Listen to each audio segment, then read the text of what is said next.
Look अध्याय 11, आपण काढू लूका अध्याय 11, लूक चैप्टर 11 लूका अध्याय 11 वर्स 23. आणि त्याचं वचन 23. लूक चैप्टर 11 आणि लूका अध्याय 11 वर्स 23. त्याचं वचन 23. लूका अध्याय 11 आणि लूक अध्याय 11 उसका 23 वचन. आणि त्याचं वचन 23. जो मेरे साथ नहीं वो मेरे विरोध में है, जो मेरे साथ नहीं बटोरता वो बिखेरता है. जो मला अनुकूल नाही तो मला प्रतिकूल आहे, आणि जो माझ्याबरोबर गोळा करत नाही तो उधळतो. हम प्रार्थना करें. पवित्र पवित्र करुणा में प्रेमी पिता प्रभु, हम वचन की सेवा को आपके हाथों में देते हैं. आपका वचन क्या ही सुंदर, क्या ही पवित्र, क्या ही शुद्ध है. इसलिए वचन हम ध्यान से सुनने के लिए और जो हम सुनते हैं वही पालन करने के लिए सहायता करना.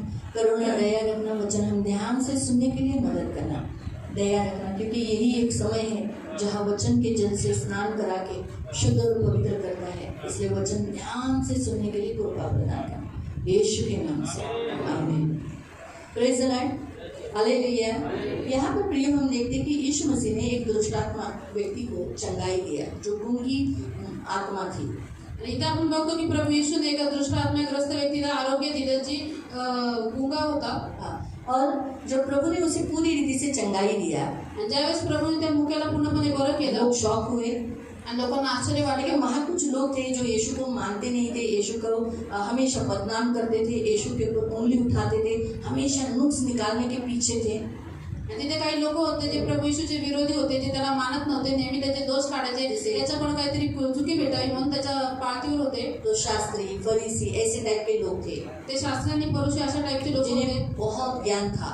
आणि ज्यांना नियमशास्त्राचं खूप ज्ञान तो होतं. उन्होंने क्या कहा तर ते काय म्हणाले कि ये दुष्टात्माओं की सहायता से, बालजबूल की सहायता से दुष्टात्मा को निकालता है. आणि ते म्हणले की हा जो भूताचा अधिपती बालजुबुळ आहे त्याच्या सहाय्याने भूते काढतो. तो यीशु मसीह ने कहा ये कैसे हो सकता है. तर प्रभू येशू म्हणले की हे कसं होऊ शकतं. शैतान अपने ही राज्य को कैसे उजाड़ सकता है. आणि शैतान स्वतःच्याच राज्यामध्ये फूट कशी पाडू वो शकतो. अपने घर में फूट कैसे ला सकता आणि है. तो स्वतःच्याच घरामध्ये फूट कशी वो आणू शकतो. अपने ही दुष्टात्मा को वो कैसे निकाल सकता है. आणि त्याच्या दृष्ट आपल्याला तो कसा काढू तो शकतो. अगर घर में फूट होगी आणि जर घरात फूट तो असेल क्या वो घर खड़ा रहेगा, तर काय ते घर उभं राहील, स्थिर रहेगा. स्थिर वो राहील, घर गिर जाएगा. तर ते घर पडून जाईल. बराबर है. तो अगर शैतान की सहायता से मैं दुष्टात्माओं को निकालता हूँ, मतलब क्या हो रहा है, घर में फूट है तो ये घर टिकेगा नहीं, शैतान का राज्य बनेगा नहीं.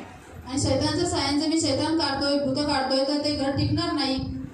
लेकिन अगर मैं परमेश्वर की सहायता से निकालता हूँ तो परमेश्वर का राज्य आपके पास आया. आणि जर मी देवाच्या सहायताने जर भूते काढतो तर देवाचं राज्य तुमच्या आलेलं आहे. तो इसलिए यीशु ने वहाँ बताया कि अगर किसी का घर लूटना हो आणि म्हणून प्रभूशी तिथे म्हणाला की जर कोणाचं घर लुटायचं तो असेल उस बलवन को बांधना पड़ता है, तर त्या बलवान व्यक्तीला पहिले बांधावं और लागतं फिर घर लूट सकते हैं. आणि नंतर आपण त्या घराला लुटू शकतो. उसी रीति से प्रिय यीशु मसीह ने भी जो बलवान है दुष्टात्मा शैतान को बांधा, और जो उसके हाथ में जो व्यक्ति था, गूंगी बहरी आत्मा जो थी, उस आदमी को उसने कैप्चर किया था, गुलाम बनाया था, उसने उसमें से उसको मुक्त किया.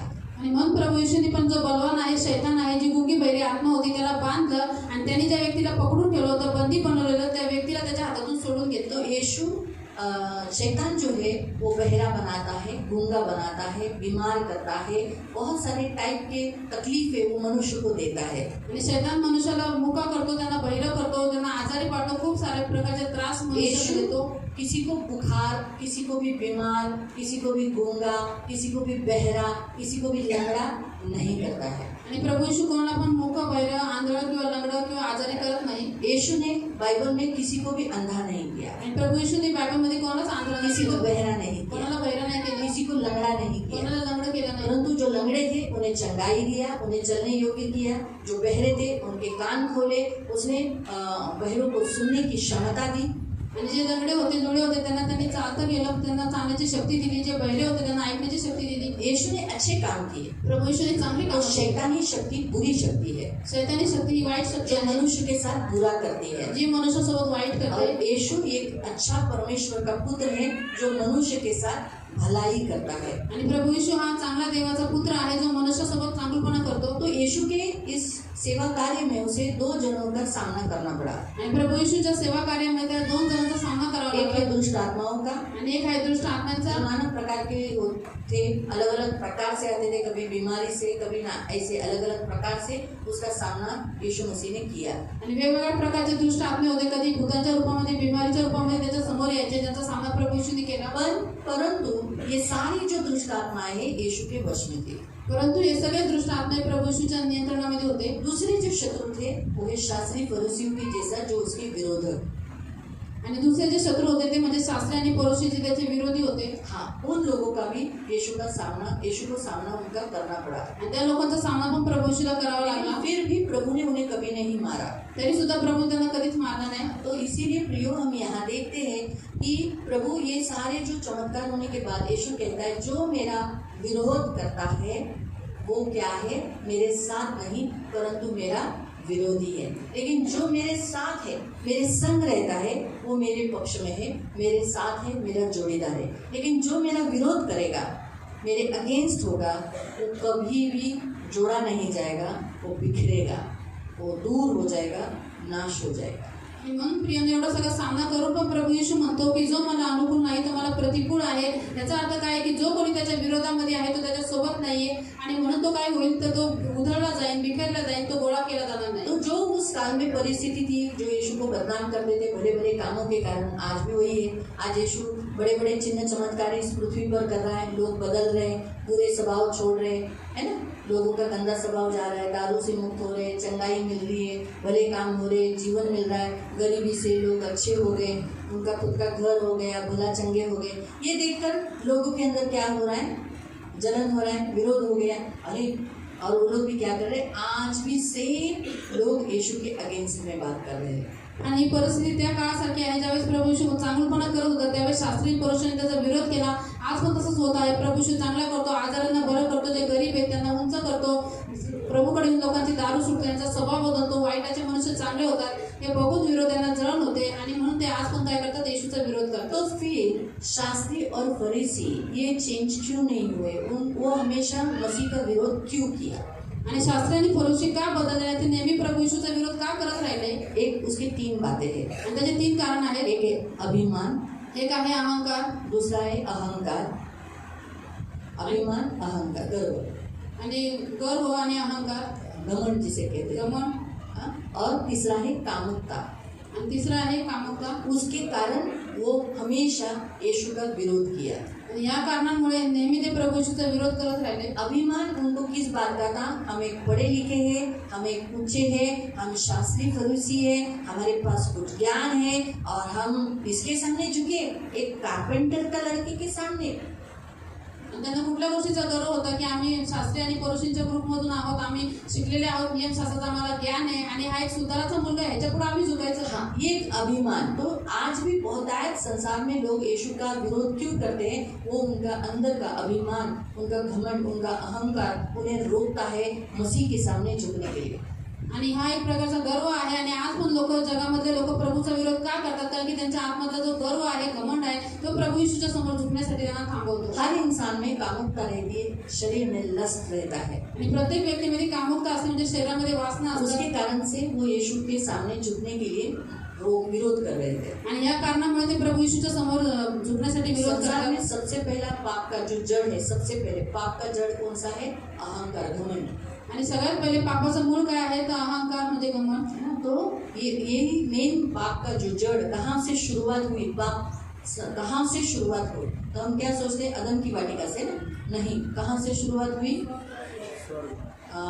वहाँ से, स्वर्ग से. कहाँ पर, लुसीफर से. ते अहंकार हे पापाचं मूळ आहे. आपल्याला असं वाटतं की पापाची सुरुवात एडेन बागेतून झाली, परंतु नाही, ही पापाची सुरुवात स्वर्गातून झाली, लुसीफर और पासून. इसीलिए लुसीफर परमेश्वर के सामने झुकने के लिए, अहंकार, मैं भी खूबसूरत हूँ, मैं भी परमेश्वर होना चाहता हूँ, वो तो उसने सिर्फ मन में सोचा और वो नीचे गिरा दिया.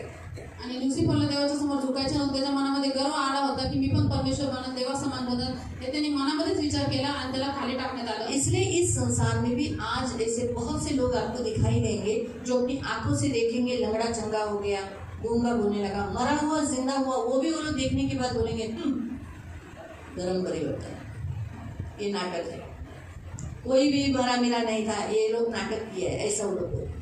आणि म्हणून आज पण जगामध्ये किती चमत्कार झाले, अंधार बघायला लागला, मुका बोलायला लागला, इव्हन मेलेला व्यक्ती सुद्धा उठून जिवंत झाला तरी ते विश्वास करत नाही. ते काय करतात, म्हणतात हे धर्म परिवर्तन आहे, काही और वो नाही. ये बोलेंगे ये शैतानी शक्ति है. आणि ते असं बोलते की हे सगळं शैतानाच्या साह्याने ये करतात. सब शैतान के आज जो भी प्रभु के दास जो चिन्ह चमत्कार कर रहे हैं वो सारे शैतानी शक्ति के द्वारा कर रहे आणि आज जे देवाचे मोठे मोठे दास चिन्ह चमत्कार करतात ते सगळे शैतानी शक्तीच्या हैं। ये द्वारे. सारे जो आज अगुवे हैं पास्टर्स वो सारे शैतानी शक्ति का नाम लेकर ये कर रहे थे। आणि आज जे सगळे लीडर आहेत, पास्टर्स आहेत, ते सगळं शैतानी शक्तीचा सहारा घेऊन हे सगळं तो करतात. ये बदनाम करने का साधन पहले से चल के आया है, तर ही बदनामी करण्याचं साधन पहिल्यापासून चालत आलेलं आहे तो वो चालू ही रहेगा। लेकिन फिर भी प्रभु ने प्रभु का काम किया आणि हे सगळं चालूच राहील. तरी सुद्धा प्रभु थांबला का? त्याने त्याचं काम केलं ना. किया ना। तो ऐसे ही इस संसार में जो भी कितनी भी प्रभु की बदनामी करने दो, प्रभु के दासों की बदनामी करने दो, हम हमारा काम करते रहना है। तो अभी हमारा काम क्या है? हमारा काम ये है कि हम कभी भी मसीह के विरोध में कभी नहीं होना। आणि म्हणून या जगामध्ये जे बदनामी करतात त्यांचं काम ते करतील, परंतु आपल्याला आपलं काम करायचं आहे. आपलं काम काय आहे की कधी पण आपण ख्रिस्ताच्या विरोधमध्ये नाही उभं राहायचं. 23 वचन में जो आज मुख्य वचन हम जो पढ़े हैं, जो मेरे साथ नहीं वो मेरे विरोध में है। आणि 23 वचन आपण आज मुख्य वाचलेलं आहे की जो कोणी मला अनुकूल नाही तो मला प्रतिकूल आहे. जो मेरे साथ नहीं, हमें किसी भी बात से प्रभु का साथ नहीं छोड़ना है, प्रभु के विरोध में नहीं होना है। कोई अगर विरोध बातें करते उसमें हाँ में हाँ नहीं करना है। आणि काही जरी झालं तरी आपल्याला प्रभूचा साथ सोडायचा नाही, त्याच्या विरोधमध्ये नाही व्हायचं. जे कोणी प्रभूच्या विरुद्ध बोलतात त्यांच्या हामध्ये हा नाही मिळवायचा. लूका 9:50 में अगर आप पढ़ोगे तो वहाँ ऐसा लिखा है कि यूहन्ना ने यीशु को आके कहा कि हम एक व्यक्ति को दुष्ट आत्मा निकालते समय देखा और हमने उसे कहा मत कर। क्यों? कि वो हमारे साथ आ नहीं रहा था। यीशु ने उसे क्या कहा? वो हमारे पक्ष में है। क्यों? क्योंकि वो भले तुम्हारे पीछे नहीं चल रहा है, लेकिन वो मेरे पीछे तो चल रहा है। मेरे नाम से दुष्ट आत्मा निकाल रहा, तो उसे मना मत करो। तो मतलब एक मसीह दूसरे मसीह के साथ विरोध में नहीं होना है, अगेंस्ट नहीं होना है, लेकिन हमें प्रभु के भी विरोध में नहीं रहना है। हम प्रभु के अगेंस्ट नहीं होना है, क्योंकि अगर हम प्रभु के साथ नहीं, हम प्रभु के विरोध में करेंगे, विरोध सामना करेंगे, तो याद रखो वहाँ आगे लिखा है हम बिखेर जाएंगे, हम फैल जाएंगे, नाश हो जाएंगे। आणि लूका 9:50 मध्ये योहान प्रभू येशूला म्हणाला की तो व्यक्ती येशू तुझ्या नावाने भूते काढतो, परंतु तो आमच्यासोबत आला नाही. तर प्रभू येशू म्हणला की त्याला मनाई करू नका, कारण की भलेही तो तुमच्यासोबत नाही आला तरी सुद्धा काय करतो, तो देवाचं काम करतो, तो माझ्या विरोधमध्ये नाहीये. तसंच आपल्याला काय करायचं, ख्रिस्ती लोकांना एकमेकांच्या विरोधात नाही उभं राहायचं आणि त्यासोबतच आपल्या प्रभू येशूच्या पण विरोधामध्ये नाही उभं राहायचं. तो प्रभु के साथ हमें जुड़े रहना है। तर प्रभू सोबत आपल्याला राहायचंय. तो कभी कभी कोई शिक्षण या बातें जैसे जब यीशु ने कहा कि जो कोई मेरा मांस खाएगा, मेरा लहू पिएगा, उसमें अनंत जीवन होगा। आणि प्रभू येशू म्हणला की जो कोणी माझा देह खाईल, माझं रक्त पिईल, त्याच्यामध्ये अनंत जीवन असेल. तो ये बात सुनने के बाद बहुत से शिष्य पलट गए। आणि हे ऐकल्यानंतर खूप सारे शिष्य मागे फिरले. हाँ, यूहन्ना 6 में पढ़ सकते हैं। आणि योहान 6 मध्ये वाचू शकतात. जॉन चैप्टर 6 आणि योहान 6 जॉन चैप्टर 6 6 हाँ 60 वचन त्याचं वचन 60 त्याच्या शिष्यांपैकी पुष्कळ जण हे ऐकून म्हणाले, हे वचन कठीण आहे. हे कौन सा कोण वचन समजू कठिन शकतो? है? क्योंकि यीशु ने कहा था जब तुम मेरा मांस खाओगे, मेरा लहू पियोगे, तो तुम्हें अनंत जीवन रहेगा, ऐसा कहा। ये वचन सुनकर तो बहुत बार कभी कभी अलग अलग प्रकार के आपको वचन आए जाते हैं, बताए जाते हैं। तो कभी कभी आपको ऐसा लगना नाही चाहिए, बापरे हे तो कठीण आहे, आम्ही आमच्या देवी देवतांना कसं काय सोडायचं बाबा, आम्ही आमच्या देवांना कसं सोडायचं, मूर्ती पूजा करू नका म्हणतात, आता आम्ही कसं काय करणार, आम्हाला तो करावंच लागणार।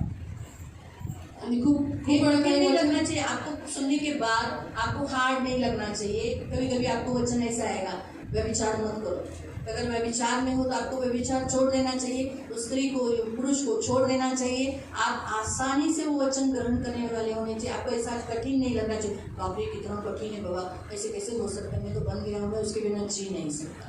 आणि प्रभू येशूची कुठलीही वचन आपल्याला कठीण नाही वाटली पाहिजे. जर आपण पाप करत असलो, मूर्तीपूजा किंवा व्यभिचार करत असलो, तर ते आपल्याला सोडून द्यायचे आणि प्रभूच्या मागे चालायचे. असं नाही वाटलं पाहिजे की बाबा हे वचन किती कठीण आहे, मी पालन नहीं करू शकत. बहुत बार हमें जब वचन आता है तो हमें कठिन नहीं लगना चाहिए। हम सुनने के बाद ऐसा नहीं बोलना चाहिए, बाप रे कितना कठिन है। देखो वो चेले ऐसे ही बोले, क्या बोले? त्याच्या शिष्यांपैकी पुष्कळ जण हे ऐकून म्हणाले, हे वचन कठीण आहे. बाप रे ये वचन कितना कठिन है, कितना क्या है हिंदी में क्या लिखा है, कठोर है, बाप रे हो असंभव। ते कोण ऐकून घेऊ शकतो? फिर कौन सुन सकता है? फिर ये बातें फिर पढ़ो 66 यावरून त्याच्या शिष्यांपैकी पुष्कळ जण परत गेले आणि ते पुन्हा कधी त्याच्याबरोबर चालले नाही. बहुत से उसके चेले ये सुनने के बाद बहुत से लोग पीछे फिर गए, बहुत से लोग छोड़ दिए. लेकिन कुछ लोगों ने छोड़ा क्या? 12 प्रेरितों ने छोड़ा क्या? नहीं छोड़ा. 12 प्रेरितों ने नहीं छोड़ा. आगे बढ़े उस वचन में. म्हणून येशू 12 शिष्यांना म्हणाला, तुमचीही निघून जाण्याची इच्छा आहे काय? तुम नहीं जाना चाहते हो? तुम्हें नहीं जाना है? वो लोग सब चले गए, तुम नहीं जाना चाहते हो? पतरस ने क्या कहा? शिमोन पेत्राने त्याला उत्तर दिले, प्रभुजी आम्ही कोणाकडे जाणार? कहाँ जाएंगे? कोई है क्या तेरे समान? कोई है जिसके पास अनंत काल की बातें हैं, जिसके पास लाइफ है? लाइफ किधर है? सिर्फ तेरे पास है. बिना तेरे पास लाइफ है तो हम कहाँ जाएंगे? किसके पास जाएंगे? और आप देखो, वो 12 प्रेरित में से यहूदा को छोड़ दो, बाकी के सब आज कहाँ है? क्योंकि वो यीशु के साथ रहे. वो पीछे नहीं हटे, बिखर नहीं गए, वो नाश नहीं हुआ. वो साथ दिया यीशु का, मरने तक साथ दिया, मरने तक यीशु का साथ दिया. इसीलिए वो यीशु के विरोध में नहीं रहे. तो आज वो यीशु इस पृथ्वी पर रहते समय यीशु का साथ दिया. आज वो कहाँ है? यीशु के साथ. यीशु कहाँ है? तो यीशु के शिष्य कहाँ है? यीशु कहाँ बैठा है? सिंहासन पर. वो 12 शिष्य कहाँ बैठे? सिंहासन पर. आणि शिष्यांनी पृथ्वीवर राहून प्रभू येशूचा साथ दिला. म्हणून आज जसा प्रभू येशू स्वर्गामध्ये सिंहासनावर आहे, तसे त्याचे शिष्य स्वर्गामध्ये त्याच्यासोबत सिंहासनावर बसलेले आहेत. मालूम हुआ? तो जब आप पृथ्वी पर उसका विरोध करोगे तो आप नाश है.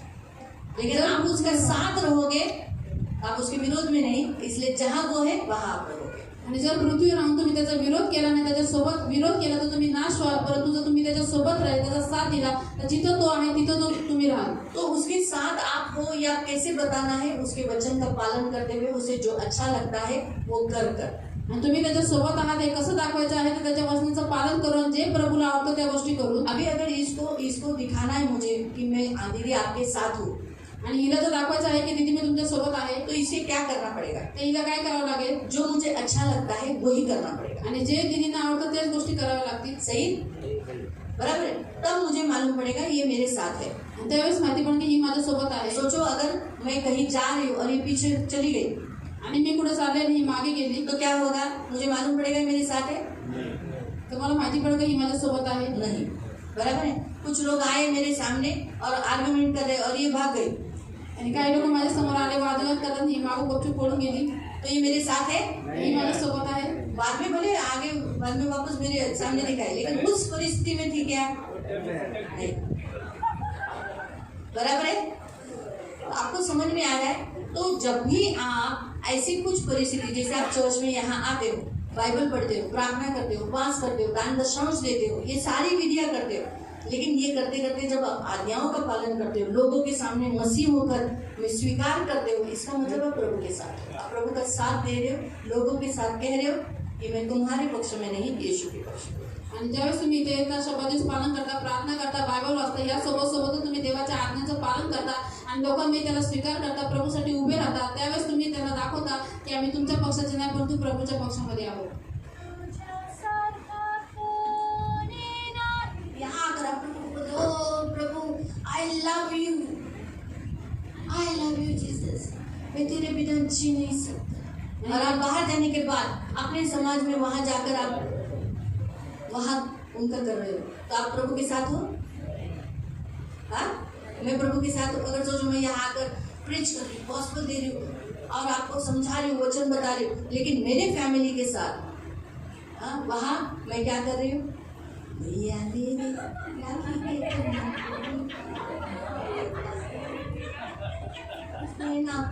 भूल जाना. आणि अशा प्रकारे ते येशूला प्रेम करतो असं बोलतात, परंतु जगाच्या रीतिरिवाज त्यांची सगळ्या गोष्टी पालन करतात. तर कसे तुम्ही प्रभू सोबत आहात? तो मैं यीशु के साथ हूँ. तर काय आपण प्रभू येशू बद्दल प्रभू येशू मैं यीशु के साथ हूँ क्या? आणि मी प्रभू येशू सोबत आहे का? नहीं ना.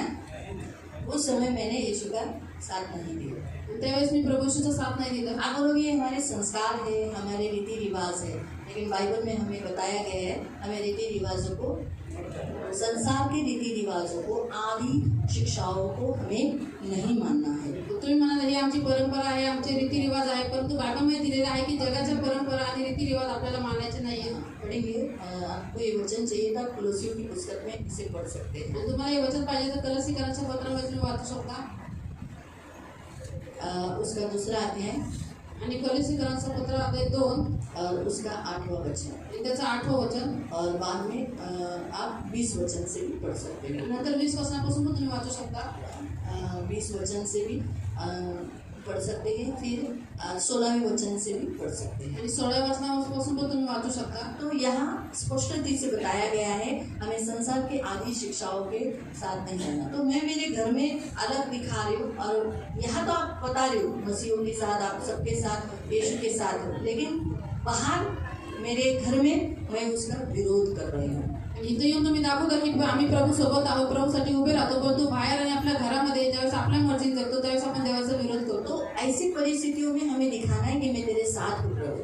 आणि अशा परिस्थितीमध्ये आपल्याला दाखवायचं आहे की प्रभू मी तुझ्या सोबत आहे. हाँ, याद रखो, परमेश्वर चाहता है कि आप उसके साथ रहोगे. आप उसके साथ रहोगे तो आप उसके विरोध में, क्योंकि यीशु ने कहा जो मेरे साथ नहीं वो मेरे विरोध में है. तो आप यीशु के साथ हो तो फिर उसके विरोध में नहीं, कुछ भी ऐसी कामें नहीं करना जो उसको विरोधी दिखाए.